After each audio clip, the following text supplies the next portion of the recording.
Hi friends, मेरे digital classes में आप लोग का बहुत बहुत स्वागत करता हूं। तो फ्रेंड्स, छत्तीसगढ़ के प्राचीन इतिहास का हमारा दूसरा पार्ट है। पहले पार्ट अगर आप लोग नहीं देखे होंगे जो कि कल के कवर किया गया है, फर्स्ट पार्ट जो कि सारे एग्जाम के बेस पे क्वेश्चन कराया गया है। तो आज हमारे दूसरा पार्ट है छत्तीसगढ़ प्राचीन इतिहास का।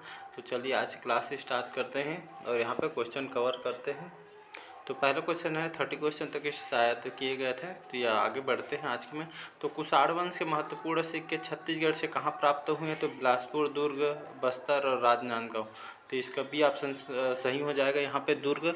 तो कुषाण वंश के महत्वपूर्ण जो सिक्के छत्तीसगढ़ से आपके दुर्ग जिले से प्राप्त हुए हैं। तो याद रखिए, कुषाण वंश के सिक्के आपके दुर्ग जिले से प्राप्त हुए हैं। तो इसका भी ऑप्शन सही हो जाएगा। अगला क्वेश्चन देखते हैं, कुषाण वंश के तांबे के सिक्के छत्तीसगढ़ में कहाँ से प्राप्त हुए हैं? तो बिलासपुर, दुर्ग, बस्तर, राजनांदगांव। तो कुषाण वंश के जो तांबे के सिक्के आपको छत्तीसगढ़ में बिलासपुर जिले से प्राप्त हुए। तो इसका ए ऑप्शन सही हो जाएगा। तांबे के सिक्के छत्तीसगढ़ से आपके बिलासपुर जिले से प्राप्त हुए हैं। अगला क्वेश्चन है, सातवाहन काल में भारत का व्यापार रोम से होता था। रोम के सोने के सिक्के बिलासपुर जिले के किस स्थान से प्राप्त हुए हैं? तो मल्हार, लोरमी, तखतपुर, डी है इनमें से कोई नहीं।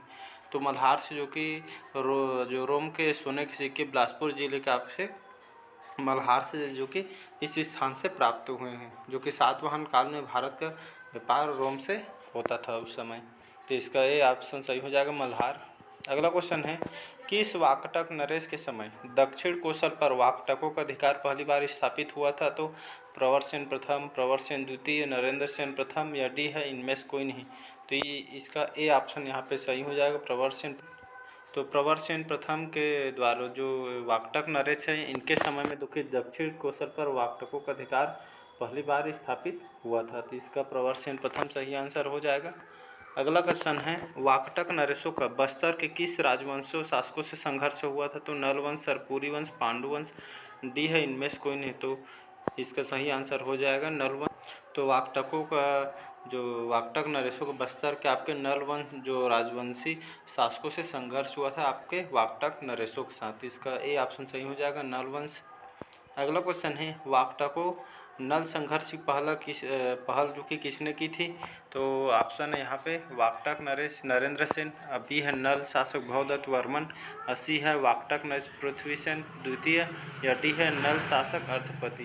तो इसका भी ऑप्शन सही हो जाएगा, नल शासक भवदत्त वर्मन। तो वाकटक नल संघर्ष की पहल आपके जो नल शासक हैं भवदत्त वर्मन, इन्होंने इस पहल की शुरुआत की थी। नेक्स्ट क्वेश्चन है, भारत की सबसे प्राचीन नाट्यशाला कहाँ पाई गई है? तो सीताबेंगरा गुफा, जोगीमारा गुफा, ए और बी या डी है इनमें से कोई नहीं। तो इसका सी ऑप्शन सही हो जाएगा, ए और बी, जो कि भारत की सबसे प्राचीन नाट्यशाला पाई गई है यहाँ पे सीताबेंगरा गुफा में और जोगीमारा गुफा, जो कि ए और बी इसका सही आंसर हो जाएगा। अगला क्वेश्चन देखते हैं, रायपुर जिले के किस स्थान से बौद्ध भिक्षुओं को एक विहार मिला है? तो तुरतुरिया से, राजिम, पलारी या आरंग से। तो इसका ए ऑप्शन सही हो जाएगा, तुरतुरिया। तो रायपुर जिले के तुरतुरिया से जो कि यहाँ से बौद्ध भिक्षुओं का एक विहार मिला है तुरतुरिया से। तो इसका ए ऑप्शन सही हो जाएगा। अगला क्वेश्चन देखते हैं, छत्तीसगढ़ में मिले मिट्टी के परकोटों वाले गढ़ों का संबंध मौर्य सम्राट अशोक के अभिलेख में निम्नलिखित राज्यों में से किस राज्य के साथ जोड़ा जाता है? तो चोल, पांड्य, ताम्रपर्य, आठवीं। तो इसका डी ऑप्शन सही हो जाएगा, आठ। तो छत्तीसगढ़ के मिले जो मिट्टी के परकोटों वाले गढ़ों का संबंध मौर्य सम्राट अशोक के अभिलेख में जो यहाँ पे जो आठवीं है, जो कि इस राज्य के साथ जोड़ा गया है। तो इसका डी ऑप्शन सही हो जाएगा। अगला क्वेश्चन है, सातवाहन नरेश अपीलक की एकमात्र मुद्रा रायगढ़ जिले के किस स्थान से प्राप्त हुई? तो पुसौर, बालपुर, तमनार, लैलूंगा। तो इसका भी ऑप्शन सही हो जाएगा, बालपुर। तो सातवाहन नरेश अपीलक की एकमात्र जो मुद्रा है रायगढ़ जिले के आपके बालपुर से प्राप्त हुई है। तो इसका भी ऑप्शन सही हो जाएगा। नेक्स्ट क्वेश्चन देखते हैं, किस सदी के आसपास दक्षिण कोसल में राजर्षि तुल्य नामक राजवंश नागवंश का शासन था? तो 5वीं, 6ठी, 7वीं या 9वीं। तो इसका ये ऑप्शन सही हो जाएगा, 5वीं। तो 5वीं सदी के आसपास जो कि दक्षिण कोसल में राजर्षि जो तुल्य नामक राजवंश का नागवंश का शासन काल रहा था। तो याद रखिए, इसका ये ऑप्शन सही हो जाएगा, 5वीं। अगला क्वेश्चन है, छत्तीसगढ़ में स्थित दक्षिण कोसल की राजधानी थी? तो साकेत, श्रावस्ती, पाटलिपुत्र, डी है इनमें से कोई नहीं। तो छत्तीसगढ़ में स्थित कोसल की जो राजधानी थी तो उस समय श्रावस्ती जो कि दक्षिण कोसल की राजधानी थी। तो इसका सही आंसर बी हो जाएगा, श्रावस्ती। अगला क्वेश्चन है, सिरपुर के लक्ष्मण मंदिर का निर्माण कार्य पूर्ण किसने किया था? तो महासी गुप्त, बालार्जुन, हर्षगुप्त, रानी वाष्टा देवी या चंद्रगुप्त। तो इसका ए ऑप्शन सही हो जाएगा। सिरपुर के लक्ष्मण मंदिर का निर्माण कार्य पूर्ण करवाने वाला महाराजा आपके महासेगुप्त जो बालार्जुन है, इन्होंने सिरपुर के लक्ष्मण मंदिर का जो निर्माण कार्य है इन्होंने पूरा करवाया था। तो इसका ए ऑप्शन सही हो जाएगा, महासेगुप्त बालार्जुन इन्होंने पूरा कराया था।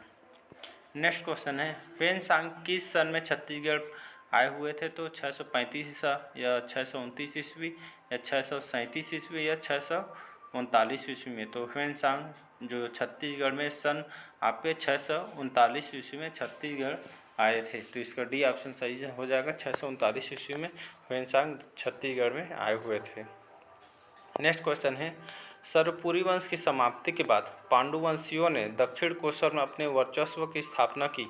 उन्होंने किसको अपनी राजधानी बनाया था? तो श्रीपुर ए और बी दोनों या डी है इनमें से कोई। तो इसका सी ऑप्शन सही हो जाएगा, श्रीपुर और सिरपुर सही आंसर हो जाएगा। तो सरपुरी वंश की समाप्ति बाद जो पांडुवंशी ने जो कि दक्षिण कोसल अपने वर्चस्व की स्थापना की और उन्होंने अपने श्रीपुर और सिरपुर ये दोनों जगहों को अपनी राजधानी बनवाया, जो कि बनाए थे राजधानी। तो इसका सही ऑप्शन सही हो जाएगा। नेक्स्ट क्वेश्चन तरफ बढ़ते हैं। कालिंजर के शिलालेख के अनुसार पांडुवंश के आदि पुरुष का नाम था इंद्रबल, उदयन, नन्नराज प्रथम या डी है सूरबल। तो कालिंजर के शिलालेख के अनुसार पांडुवंश के जो आदि पुरुष का नाम था आपका उदयन। तो याद रखिए, कालिंजर के शिलालेख के अनुसार पांडुवंश के आदि पुरुष का नाम उदयन था। तो इसका भी ऑप्शन सही हो जाएगा। नेक्स्ट क्वेश्चन देखते हैं। सरपुरी वंश जो सत्तायुक्त कर दक्षिण कोसल में पांडुवंश की स्थापना की थी। तो प्रवरराज, तिवरदेव, इंद्रबल या डी है पृथ्वीसेन द्वितीय। तो सरपुरी वंश जो सत्तायुक्त दक्षिण कोसल में पांडुवंश की स्थापना की थी आपके तिवरदेव ने। तो इसका भी ऑप्शन सही हो जाएगा, तिवरदेव ने जो कि यहाँ पे सरपुरी वंश को सत्तायुक्त दक्षिण कोसल में पांडुवंश की स्थापना करने वाला आपका तिवरदेव था। तो इसका भी ऑप्शन सही हो जाएगा। नेक्स्ट क्वेश्चन है, चीनी यात्री ह्वेनसांग के अनुसार किस सम्राट ने दक्षिण कोसल की राजधानी बौद्ध स्तूप का निर्माण करवाया था? तो बिंदुसार, अशोक, चंद्रगुप्त प्रथम या डी है समुद्रगुप्त। तो इसका भी ऑप्शन सही हो जाएगा, अशोक। तो चीनी यात्री ह्वेनसांग के अनुसार जो कि आपके अशोक हैं, जो कि इन्होंने जो कि यह सम्राट ने दक्षिण कोसल की राजधानी में बौद्ध स्तूप का निर्माण करवाया था। तो याद रखिए, बौद्ध स्तूप का निर्माण करवाने वाला जो शासक है अशोक। तो इसका भी ऑप्शन सही हो जाएगा, अशोक। अगला क्वेश्चन है, छत्तीसगढ़ की किस स्थान से प्राप्त होने वाले सिक्के छत्तीसगढ़ पर गुप्त शासकों के प्रभाव को प्रमाणित करते हैं? तो बानाबरत, बस्तर, दक्षिण कोसल या डी है इनमें से कोई। तो इसका ए ऑप्शन सही हो जाएगा, बाना। तो छत्तीसगढ़ के बानाबरत स्थान से प्राप्त होने वाले सिक्के जो कि छत्तीसगढ़ पर गुप्त शासकों के प्रभाव को प्रमाणित करते हैं। तो याद रखिए, बानाबरत इसका सही आंसर हो जाएगा। अगला क्वेश्चन है, सरपुरी वंश जिसकी राजधानी सरभपुर थी, तो इसका संस्थापक कौन था? तो सरभराज या नरेंद्र या प्रवरराज या डी इनमें से कोई नहीं। तो इसका ए ऑप्शन सही हो जाएगा, सरभराज। तो सरपुरी वंश जिसकी राजधानी सरभपुर थी, तो इसके संस्थापक आपके सरभराज थे। तो इसका ए ऑप्शन सही हो जाएगा। अगला क्वेश्चन देखते हैं, किस क्षेत्रीय राजवंश के शासनकाल में छत्तीसगढ़ में मंदिरों का निर्माण माना जाता है? तो सरपुरी वंश, पांडुवंशीय या कलचुरी या छिंदक नागवंशी। तो इसका ए ऑप्शन सही हो जाएगा।